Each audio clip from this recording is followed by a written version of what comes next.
வணக்கம் நண்பர்களே, இது தமிழ் நண்பன் சர்க்கிட் சேனல். இப்போ நான் பார்க்க போகிறது டிஆர்பி, அதனுடைய கொஷினோட ஆன்சர் கீ தான்.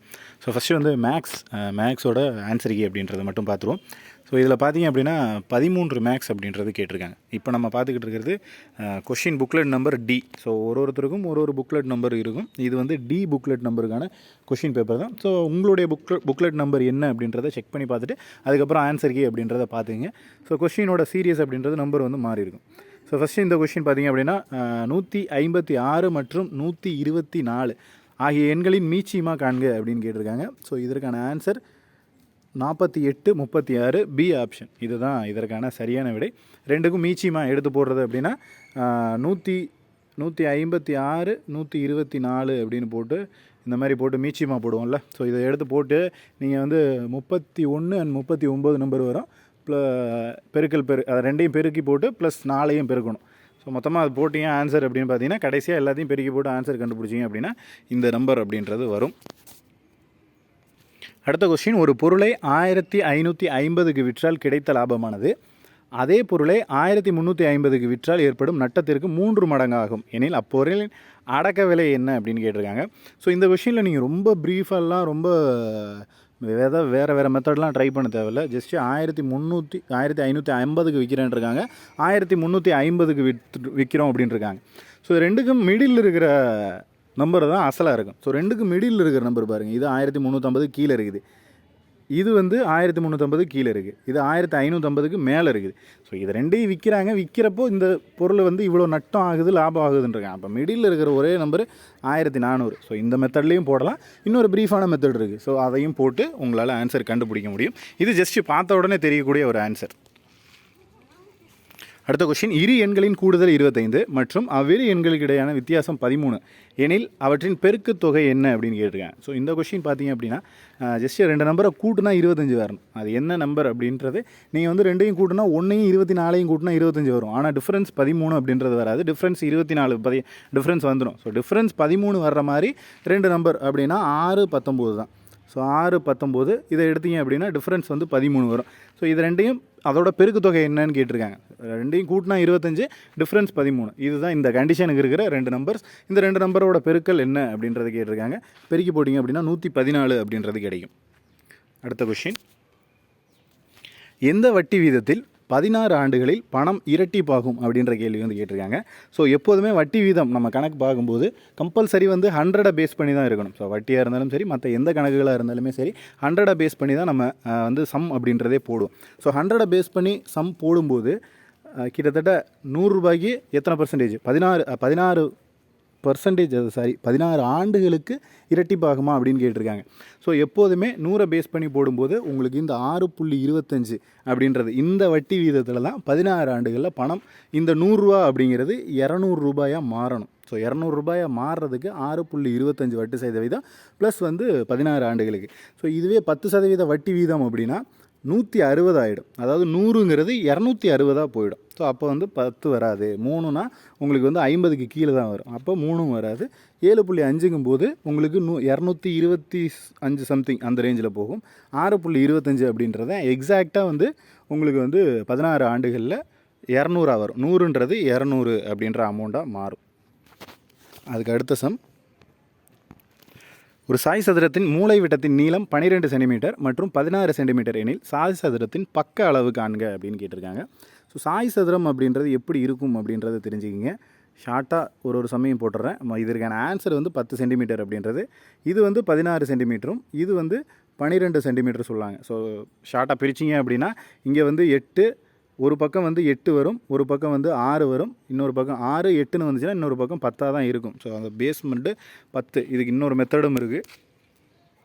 அடுத்த கொஸ்டின், ஒரு எண்ணாவது 20, 25, 30, 40 35, 40 எனும் எண்களால் வகுக்கப்படும் போது மீதி முறையே 14, 19, 29, 34 கிடைக்கிறதில் எனில் அந்த மீச்சிறு எண்ணை காண்க அப்படின்னு சொல்லியிருக்காங்க. ஒரு எண்ணை வந்து 20ஆல் வகுக்கும்போது 14 மீதி, 25ஆல் வகுக்கும்போது 19 மீதி, 35ஆல் வகுக்கும்போது 29 மீதி, 40ஆல் வகுக்கும்போது 34 மீதி கிடைக்கிறது. இதுதான் இந்த சம்மோட கான்செப்ட் அப்படின்றது. இதுக்கு எல்லாத்துக்குமே இந்த மீதி கிடைக்குதுன்னா அது என்ன நம்பர் அப்படின்னு பார்த்தீங்கன்னா 1394 அப்படின்றது தான். ஒரு அசலானது தனிவெட்டி வீதத்தில் 3 ஆண்டுகளில் 815 ஆகிறது. அதுவே 4 ஆண்டுகளில் 854 ஆகிறது என்றால் அந்த அசல் எவ்வளவு அப்படின்னு கேட்டிருக்காங்க.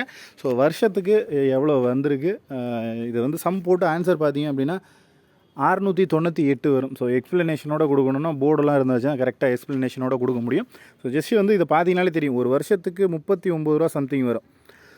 ஸோ இப்போ 3 வருஷத்துக்கு எவ்வளோ, 3 × 39 117 வரும். ஸோ அசல்லேருந்து 117 கூட்டினா தான் இந்த 815 அப்படின்றது கிடைக்கும். ஸோ நான் சொல்கிற கான்செப்ட் கொஞ்சம் புரியாத மாதிரி இருக்கும். ஸோ அசல்லேருந்து 117 கூட்டினீங்க அப்படின்னா 815 வரணும். ப்ளஸ் இன்னொரு 39 கூட்டினீங்க அப்படின்னா 854 வரணும். அது அந்த மாதிரி இருக்கிற அமௌண்ட் எது அப்படின்றது. இதிலேருந்து 117 கூட்டினீங்கன்னா வேறு அமௌண்ட் வரும். இதிலேருந்து 117 கூப்பிட்டா வேறு எங்கேயோ போகும். இதிலேருந்து 117 கூட்டினா வேறு 815 வராது, வேறு கிடைக்கும். ஸோ கரெக்டாக அக்யூரேட்டாக 698லேருந்து 117 கூட்டினீங்கன்னா 815 வரும். ஸோ அப்போ அசல் அப்படின்றது இதுதான். 3 வருஷத்துக்கான வட்டி 117 ரூபா. அப்போ வட்டி ப்ளஸ் அசல் தான் இந்த 815. அப்போ அந்த 117 மைனஸ் பண்ணிங்கன்னா என்ன இது வருதோ அதுதான் அசல் அப்படின்றது. ஸோ இதுக்கு வேறு ஃபார்முலா மெத்தடும் இருக்குது, அதெல்லாம் சும்மா ரொம்ப டெப்த்தாக போகும். ஸோ ஷார்ட்டாக தெரிஞ்சுக்கிறதுக்கு இதுதான் மெத்தட். ஒரு மகிழுந்து 90 கிலோமீட்டர் தூரத்தை கடக்க எடுத்துக்கொள்ளும் நேரம் 2 மணி 30 நிமிடம். அதே மகிழுந்து 210 கிலோமீட்டருக்கு தூரத்தை கடத்த எடுத்துக்கொள்ளும் நேரம் எவ்வளோன்னு கேட்டிருக்கேன். இது ஜஸ்ட் கூட்டல் கணக்கு தான். 2.5 மணி நேரத்துக்கு 90 கிலோமீட்டர்னால் 210 கிலோமீட்டர் போகிறதுக்கு எவ்வளோ நேரம் ஆகும் அப்படின்னா 5 மணி 50 நிமிடங்கள் அப்படின்றது தான் இதற்கான சரியான விடை. ஸோ ஜஸ்ட் கூட்டல் கணக்கு தான், இது பார்த்த உடனே சொல்லிடலாம். ஏ என்பவர் தனியே ஒரு வேலையை 10 நாட்களிலும், பி என்பவர் அதே வேலையை 15 நாட்களில் முடிப்பார். அவர்கள் இந்த வேலையை ஒரு 2 லட்சம் தொகைக்கு ஒப்புக்கொண்டால் ஏயின் பெரும் பங்கு தொகை எவ்வளவு அப்படின்னு கேட்டிருக்காங்க. ஸோ இதில் வந்து 2 மாடலாக போடலாம். இதுக்கு வந்து நம்ம எல்சிஎம் கண்டுபிடிச்சி ஜஸ்ட் இவரோட பங்கு எவ்வளோ வரணும், இவருக்கு எவ்வளோ வரணும், ரேஷியோவும் யூஸ் பண்ணுற மாதிரி இருக்கும், இதுக்கும் யூஸ் பண்ணுற மாதிரி இருக்கும். ஆனால் மிகப்பெரிய ஒரு சம்மை இவங்க என்ன பண்ணிட்டாங்க அப்படின்னா ஒரு ஆப்ஷன் செட் பண்ணதில் மிகப்பெரிய ஒரு ட்ராபேக் ஆகி போயிடுச்சு.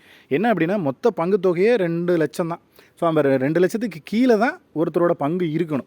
ஸோ 2 லட்சத்துக்கு கீழே எந்த அமௌண்ட் இருக்குன்னு பாருங்கள். இது 220 வருது. ஏன்னா 2 லட்சம் தான் அமௌண்ட்டே வாங்குறாங்க. 220 என்ன பீன்றவர் அவருக்கு போட்டா கட்டுவார், அதனால் இது வராது.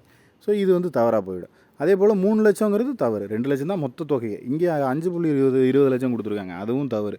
ஸோ நல்ல ஒரு சம்மு, அதில் ஆப்ஷன் வந்து கொஞ்சம் கொலாப்ஸ் ஆனதுனால அப்படியே டோட்டலாக இதாகிடுச்சு. ஸோ ஆப்ஷன்ஸ் வந்து பார்த்திங்கன்னா 1.20 வந்து ஒருத்தருக்கு போகும், இன்னொருத்தருக்கு வந்து 80 போகும். ஏன் நாட்கள் வேலையோட சம்மு வந்து இப்போ 10 நாளில் செய்கிறவருக்கு இவ்வளோ காசு போகுது அப்படின்றது வந்து நம்ம நிறைய சம்ஸ் பார்த்துருக்கோம், நம்ம சேனல்லையுமே போட்டிருக்கோம். அது ஏன் அப்படிங்கிறது பழைய வீடியோக்களில் பார்த்து தெரிஞ்சுங்க. இதை ப்ரீஃபாக எக்ஸ்ப்ளனேஷன் பண்ணோம்னா மினிமம் 10 மினிட்ஸ் ஆகிடும். ஸோ ஆன்சர் கீ வீடியோ தான், அதனால தான் ஷார்ட்டாக முடிக்கிறதுக்காக பார்க்குறேன் இந்த வீடியோ.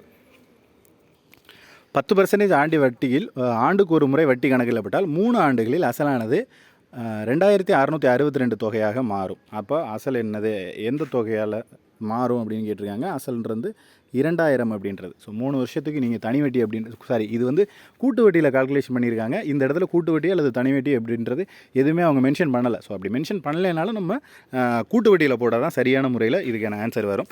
174 அடுத்த கொஷின். ஒரு புகை வண்டி 180 கிலோமீட்டர் தூரத்தை 3 மணி நேரத்தில் கடக்கிறது எனில் புகை வண்டியோட வேகம் எவ்வளவு அப்படின்னு கேட்டிருக்காங்க. ஸோ புகை வண்டியோட வேகம் 60 km/h.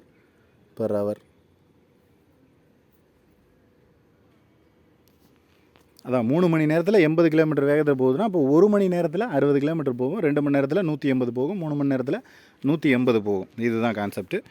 இன்னொரு சம் இதே மாதிரியே கேட்டிருந்தாங்கன்னு நினைக்கிறேன். 150 மீட்டர் நீளமுள்ள ரயில் விளக்கு கம்பத்தை 12 வினாடிகளில் கடக்கிறது எனில் அந்த ரயிலின் வேகம் என்ன அப்படின்னு கேட்டிருக்காங்க. வேகம் கால்குலேஷன்லாம் போட்டு முடிச்சிங்கன்னா 45 km/h அப்படின்றது கிடைக்கும். அடுத்து வந்து 42.5 மீட்டர் ரிப்பனிலிருந்து 85 சென்டிமீட்டர் நீளமுள்ள எத்தனை துண்டுகளை வெட்டலாம் அப்படின்னு சொல்லியிருக்காங்க. ஸோ 45.2 மீட்டர் என்ற சென்டிமீட்டராக மாற்றினீங்கன்னா 85 டிவைடட் பை 85ன்னு போட்டிங்கன்னா உங்களுக்கு வந்து ஆன்சர் அப்படின்றது கிடைக்கும். 50 துண்டுகளாக அதை வெட்டலாம்.